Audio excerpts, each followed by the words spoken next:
so take your time. Okay. All right. All right. I can't see Dominique though, Travoy. What? Can you see me now? Oh, when you talk, I can see you. Okay, Yeah, I think I that's can this see way. you now. But I can see you at all times, but So just change your mom. Just change your in the top corner it says view. Yeah. Just change your view you and to all participants or something. Okay, participants.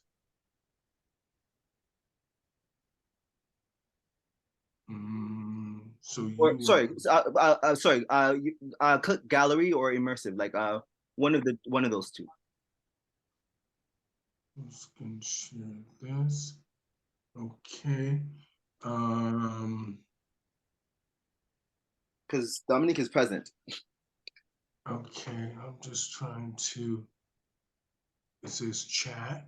Let's see what happens. No, top right, top left, top right corner. You see view. I don't. Oh, is it on the Zoom thing? Yeah, on the Zoom. Okay. It should say speaker, gallery, and immersive.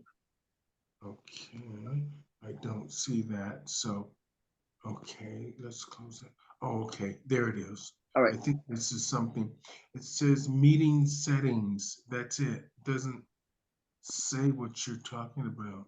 Okay. As long as it goes back and forth with the two of Okay. us. Well, yeah, I have you both here, so I guess as long as you can hear each other, you're good to go. Yeah. Okay. Can you talk a little bit, Dominique? Yes, I can. There's that sound in the background messing with you, the fan? No. It's all good. Okay. Now, okay, let's get started. Now, I'm going to start first by just saying what I think the show should be about. And the show is really unscripted. That way we can get your point of view. That's what we are looking for. It's not about me and it's not about the show itself. It's about the content of the show and your journey. Okay. And how you feel about the questions I'm going to ask you. I just ask you to answer the questions as honestly as possible so you can educate and inspire our audience. Okay, great. Okay, so what we're going to do is anything you feel like you don't want to answer, we'll just move on. Okay. So we're going to be about 30 minutes. Is that okay? Oh, yeah, no problem. Okay, so we're going to start in 5, 4, 3, 2, 1. Good evening, ladies and gentlemen, and welcome to Pronoun TV and the Stephanie Stevens Show. Thank you guys so much for joining us here today. Today we have a former Miss Continental, Miss Black America, and Miss Stonewall is in the house tonight to talk about Black Trans Lives Matters and all of the drag queen and new laws that are being passed throughout the USA about the art of female impersonation or drag.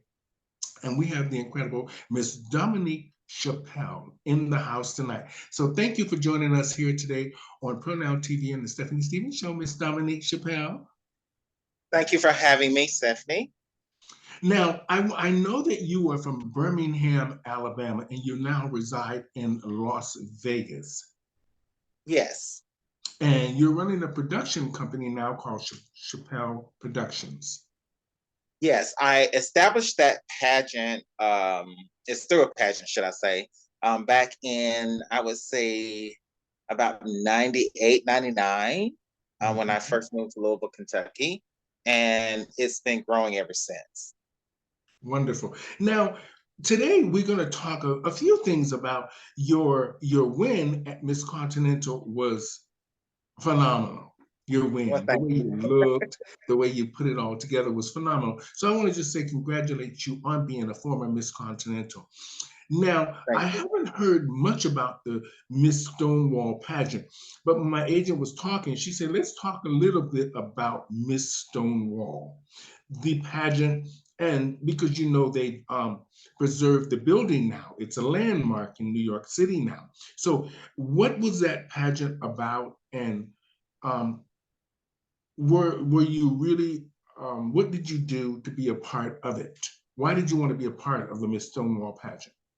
Well, just to give you a little insight, that a lot of people may not know. So the pageant is based and produced in Huntington, West Virginia.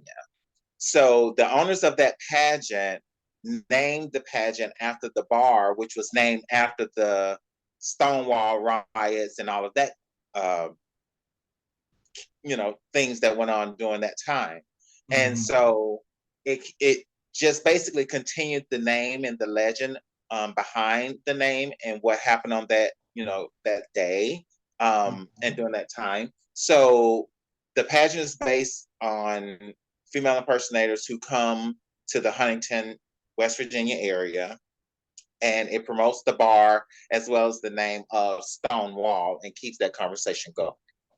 Wonderful. Now, I want to talk a bit about you moving from Birmingham to Las Vegas. Why did you move from your hometown to Las Vegas?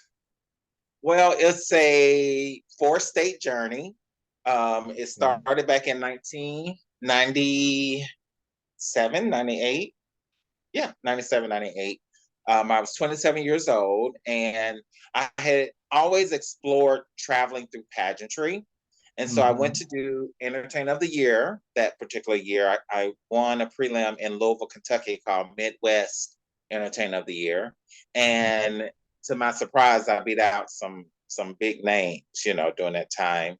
And then in that process of competing, I got seen on the national level there, which is where Entertainer of the Year is produced, and got offered a job at the Connection, which is the home bar for National Entertainer of the Year. I worked there 12 years. And after, as we most do in the industry, after you've outgrown a city, just like, I started in Birmingham, I outgrew that. I had accomplished what I could there. Same thing happened in Louisville. And I had the Hollywood itch. So I took a chance and went out to LA and explored that industry and actually was successful. I got signed up with Central Casting and ended up doing some extra work through them. And at the same time, I was tired of paying the high rent that California has. So I had, fast forward, I had competed for Miss Gay Las Vegas. And so it gave me an opportunity to go back and forth to, It's all good. It had me the opportunity to go back and forth to Las Vegas, and I just saw the economical opportunities to work there as well as to live there. And 2009, I decided, after I moved to LA and lived there for 5 years, 2014, I packed it up and headed to Vegas. And I'm happier there. It's a city that never sleeps. There's always something going on, and there's always something new that's happening. And so, it's the entertainment capital of the world. And I figure, what better way to be an entertainer is to live in Las Vegas. So me and my husband now are looking for a house, and we're making it our permanent home. I don't plan to move anywhere else. Oh, wonderful. Well, it's always best to go now, and mainly these days for opportunity, because the drag business is a tough business these days, or whatever kind of business that you're trying to start is really, and during this pandemic and the COVID and the monkeypox and all these things that we're dealing with that we didn't deal with in the past. Correct. And that are really opening our eyes to maybe things that we need to look in to make sure that we're going to be healthy and okay to move forward down the road. Now, I see you're wearing a sash. Yes, it is California National Showgirl. It's the competition that I've chosen to compete for 2023. It's September the 17th. Registration is the 16th in Kissimmee, Florida. It's my second time competing. I got second runner-up 2 years ago to Antoinette Roberts. So I sat out a year and said, okay, now it's time to go back and capture what I wanted, was to become national showgirl. Well, congratulations on that. You've done amazing things. I've watched you for many years, and I admire how professional you are and how you just kept going. And I like the fact, another thing that caught our eye here is that she really thought you were real you were really living real life and doing things in a normal way and not looking at yourself as a trans woman, but as the woman that you feel that you are. And we saw Yes. that with a lot of the videos that we watched on you. And that is what the world needs to see, that our community lives normally. Most of the time, one thing they see on television is the parade and us carrying on and all that kind of stuff. And that's what they think we're all about. And behind, in real life, we lead the same kind of lives that they do. And Oh yeah, most definitely. and you are a great example of that. And I'm Well, sitting here looking at you now, and I would never know that you were born male. well, And thank you. Thank you. and this is an amazing thing. And this is what the world needs to see, that we work, we have hopes and dreams just like everyone else. Now, we're going to tackle a couple of issues that I think might concern you as Oh, being, definitely. in the drag business, or the trans bills and laws that are moving across the states now. Now, let's talk a little bit about Black trans lives. Now, me and Desiree DeMornay had this conversation a year and a half ago about the trans murders and trans women being targeted um, by young Black men in the US. Usually the murders were committed by young Black men that were on either on the DL or in the closet, we might say. Now, I want to talk to you about where your stance on Black trans lives matter. Where's your stance on that? Well, I have to, and it gets to be hard to talk about this, but I have to talk about the transparency of it. Um, Growing up in Alabama, I've seen a lot. I've experienced a lot, and one of the things that did drive me to leave Birmingham um, was murders of my trans sisters. I've had three trans sisters who were murdered, and Mhm. all were Black trans women. Not as far along as others, but lived their life as trans and identified as trans. Mhm. And to this day, they have an idea of one person that was at fault for taking the life of one of them, but two of them, their case is still open to this day, and it's been over at least 2 decades. Mhm. Um, and so, with that being said, I was at a point um, making the decision to leave Birmingham because of where I saw things were going, as well as the path that I was on at that point in my life, and had to make the decision I needed to change my life as well as change the environment around me. Mhm. So it's really passionate, a topic for me.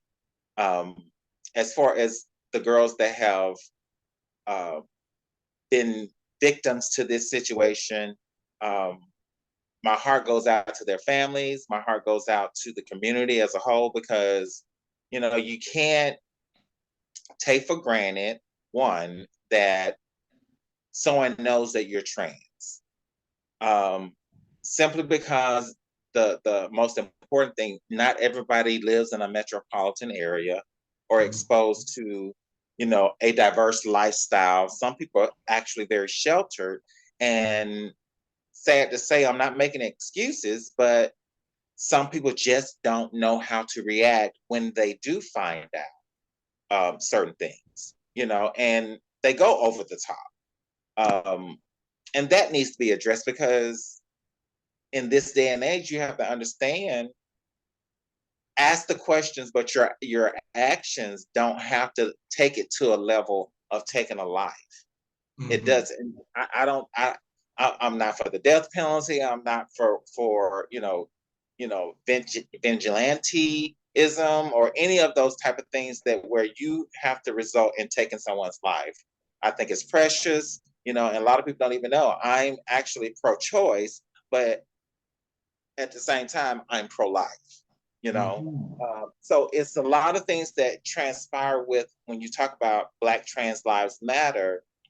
You have to take in, understanding that, as my mother will always tell me, make sure you let these men know when you meet them who you are and what you are. Mm-hmm. But I also had to inform her, just because you do that doesn't mean that they still won't use that as an excuse to take advantage of a situation to try to get out of something that they may not even realize that they were capable of.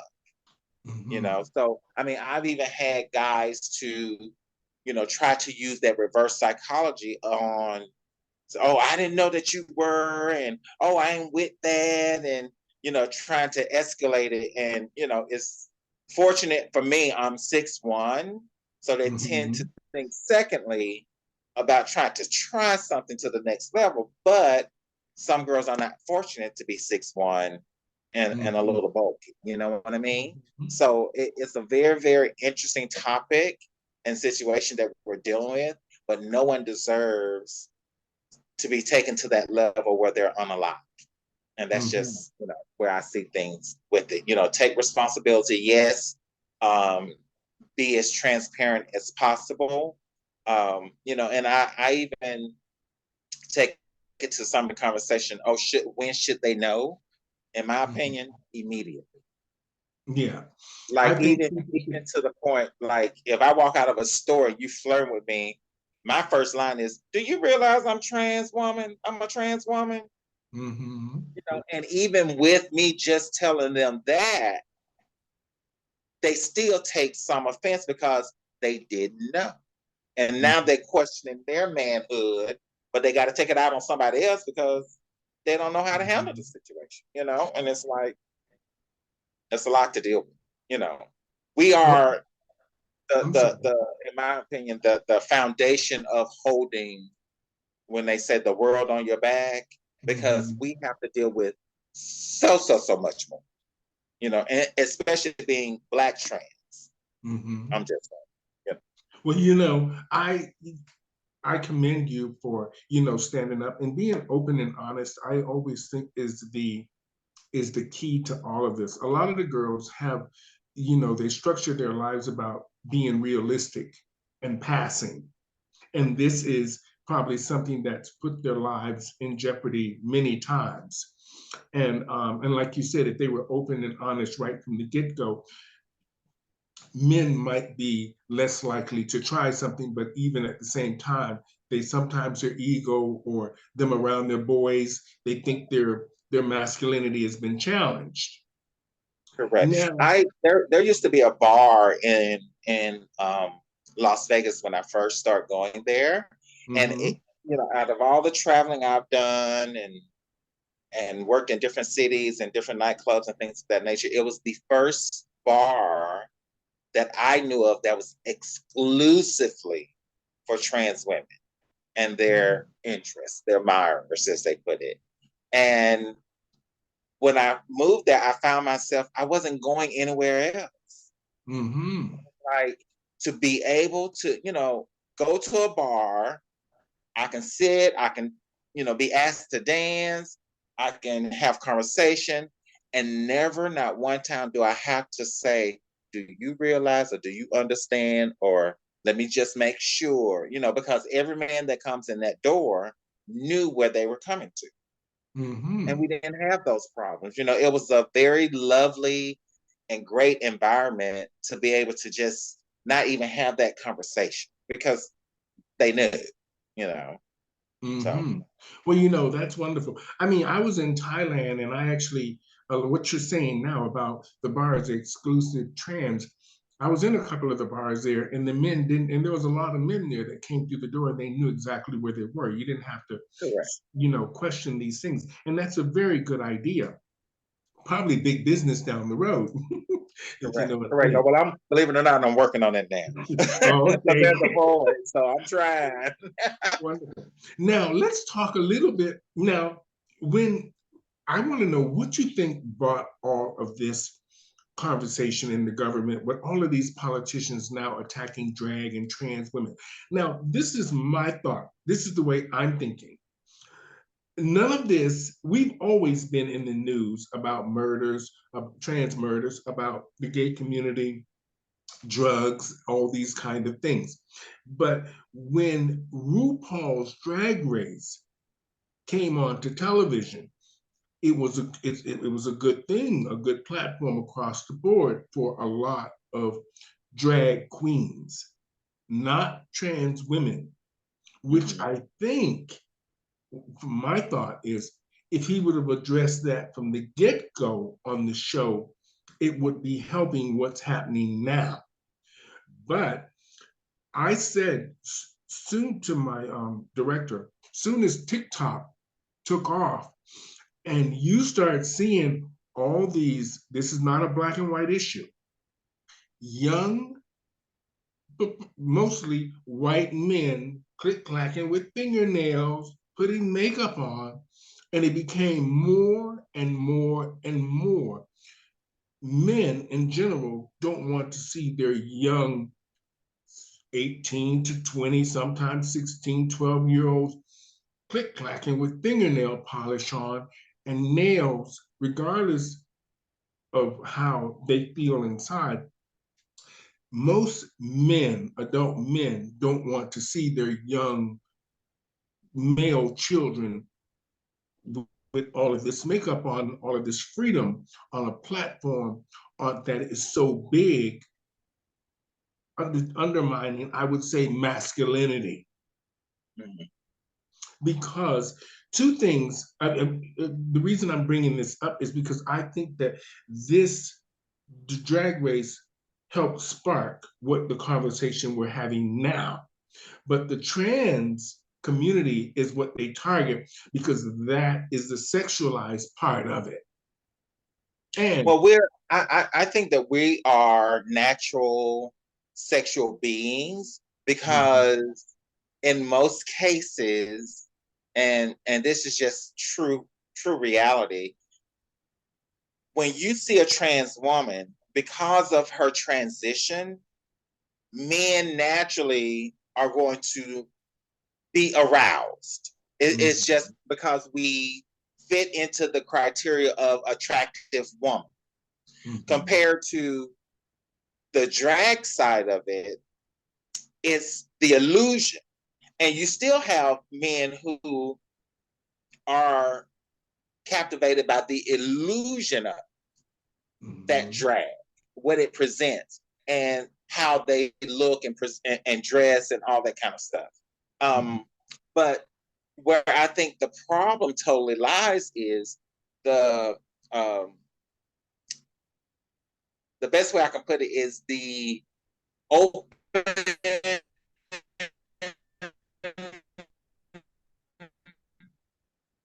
and honest diversity of you have this wave that is basically going on that will open up doors for acceptance. Okay. This is just how I look at numbers.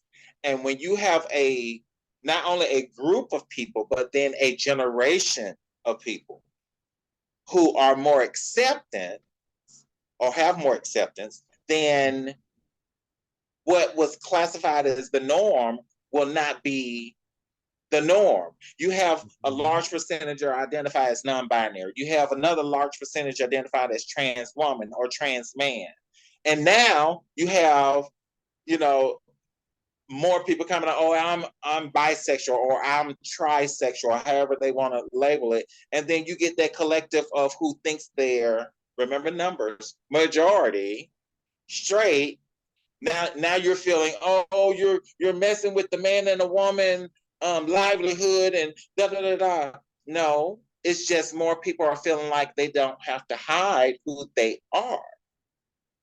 That's just the same, in my opinion, of how you hear the talking points from the far right, for example, oh, the majority and the minority. They're always referencing a group of people as the majority or the minority. You're only doing that, in my opinion, to convince someone that they are that. When actuality, for example, brown, black, Asian, yeah, we may be a minority individually, but collectively we are majority. Mm-hmm. Now, I want to ask you one question real quick. Just, Yeah, I didn't mean to interrupt you, but I want that's to okay. ask you about, like you said, the majority and the minority. Now, if you notice with the new Nazi groups and all these different groups that are now attacking the drag shows. Now, from us watching, the reason I'm saying this, I'm trying not to make this a black and white thing, but issue. Um, but we noticed that this group of Nazis are not targeting the black clubs, the black trans and drag shows. They're not targeting those.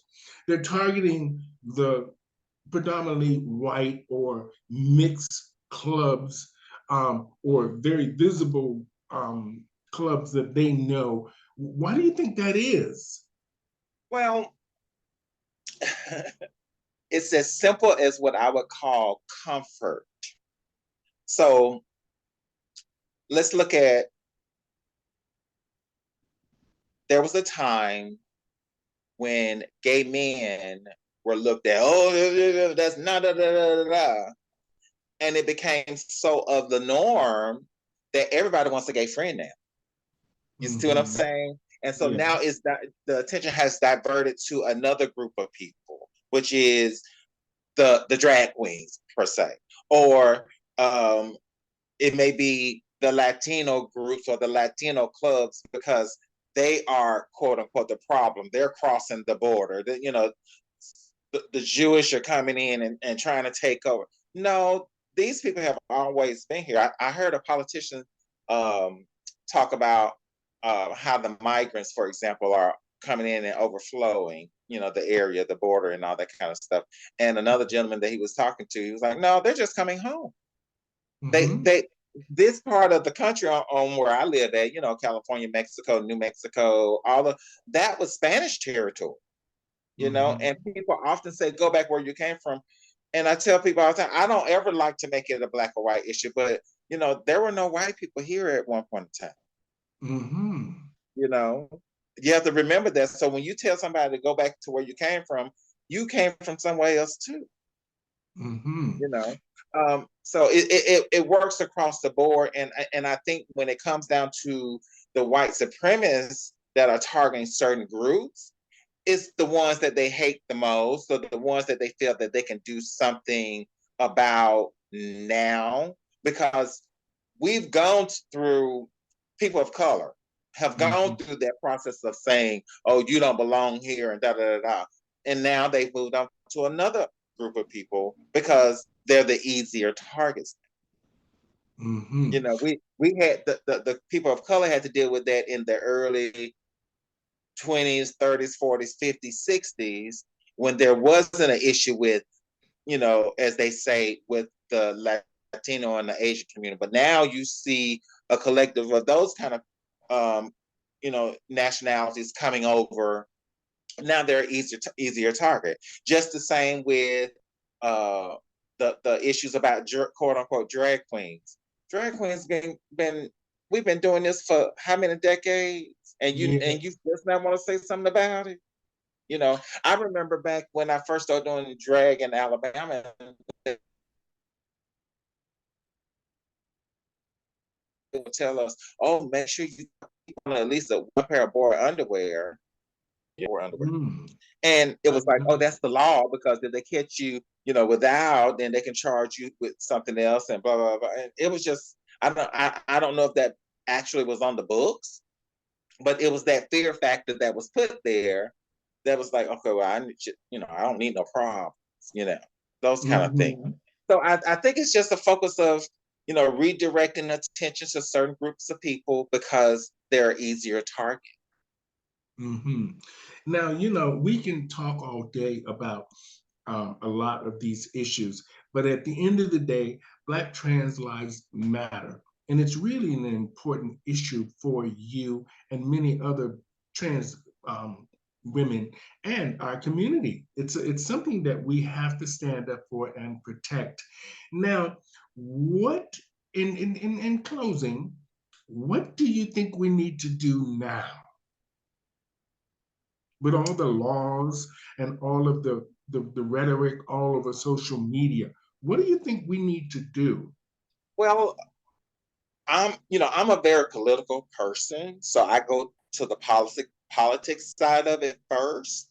Mhm. Um, First, you have to also educate what laws are being passed, know the laws that are being passed. If you have an issue, speak up, speak out.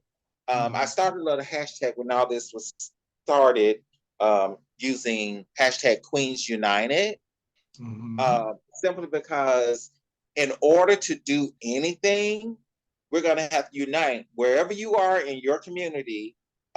Just like the trans woman that's having issues up in Montana. Only reason they got accomplished what they wanted to accomplish is because the numbers were in their favor. This Mhm. country is all about numbers, whether it's Mhm. how many numbers you got in your bank account, what zip code you live in, those type of things. You have to be on top of it. And if you're not making those phone calls to your Congress people, to your city council people, to your mayor, to your state senate, your federal senate, your federal congressperson, it's just falling on deaf ear because you're not complaining, so they're gonna get away with whatever they can until you, the citizens, start complaining. And that's how you get things done. We have to unite around the political side of it because that's how they're getting us. They're Mhm. passing laws left and right. You know, I'm in Houston, Texas right now, and I'm gonna tell you honestly, I had to think about coming here. Oh. I don't come here. It's been a lot that happened since the last time I was here. And it's like, I don't want no issues going into no bathrooms. I don't want no issues, with none of that stuff. So, I do the old school thing, keep my Mhm. shades on and walk with my head tilted and very, very quickly. Mhm. Um, but it's sad that we have to do that because you never know how someone is going to react to who you are just because you're living your truth. Don't Mhm. be mad at me because you don't have the kahunas to live your truth because that's what it Mhm. really boils down to. You know, you want to be mad because I chose to walk my truth, live my truth, but yet Mhm. you are hiding behind the door, the keyboard, you know, in the Mhm. closet or however you want to label it. Mhm. And Well, it's sad. it is sad. We're going to have to really be careful with where we're performing and what we're doing with our lives now, because just walking out your door now can get you in all kinds of situations, stuff that we Yeah. didn't and stuff that we weren't aware of before. But now it's good that we can visually see that people really don't like us. Mm-hmm. Yeah, I was booked at a club up in San Francisco. Well, actually, it was Oakland. It's called the Port Bar, and I had seen all this, advertising about it, and I wanted to work there, and I got an opportunity to work there, and didn't realize that the brunch was outside on the sidewalk, and Mm-hmm. so the whole time, and it was crazy. But in this day and age, you have to think about this kind of stuff. Mm-hmm. So we're downtown Oakland, and we're performing in front of the bar outside on the sidewalk, and they got the seats there set up and everything. But there are cars passing by left and right, and I'm like, "Oh Lord Jesus, just keep me covered, honey, because you can have a Looney Tune that just pass by and do something crazy, and here we are. And Mm-hmm. it's sad that we have to think about those things now, but it's the day and age that we live in. It's like, people are walking in churches, grocery stores, I even brought it up. There's a place also in San Francisco that I work at, and I had brought up to the owners because it's a dinner club, and during the beginning of well, once everybody's seated, they close the curtains to the front door, and it covers the front door. And for me, it was like, boo, this is a prime spot where someone can just stick the barrel of a gun in and just spray the whole place. I said, sad to say, but we have to think like criminals because we're dealing with criminals. That's the only way you're going to stay 2 steps ahead, you know. And my mom always would tell me, like, you probably should have been been an investigator because you always investigate something. And I'm like, well, I need to analyze and understand and comprehend why something is the way it is. And when it comes down to criminals, I'm thinking like they thinking, so I can make sure you don't get over on me. Well, Dominique, I want to just say congratulations again on the title that you've won, and your recent title, and all of the other titles that we have great respect for, Miss Stonewall, Miss Continental, Miss Black America, and many others that you have won. Okay. And I want to just say thank you so much for shedding a little light on the situations and the issues that are concerning our community in a really big way. And it's great that you have taken a stance as a trans woman to help and educate other trans women and bring awareness to issues that sometimes either bar owners or the girls might not be aware of. And you've enlightened me a lot today with the security issues. I've noticed in our conversations, you talked a lot about security and how we need to be aware of our surroundings and what's going on when you're performing, or you're going to your car, you're going to the grocery store, or just in general living your lives, where we need to be a little bit more vigilant about those things. Correct. And as trans women, we're going to have a lot of this conversation down the road. And I hope to invite you back on with a panel of trans women so we can talk about the bathroom issue. Oh, yes, I would love that. I would love that. So I want to just say to our audience today, I want to thank Domanique Shappelle, the current reigning Miss. Well, no Miss, but just California National Showgirl. Okay, California National Showgirl. And like I said before, a former Miss Continental.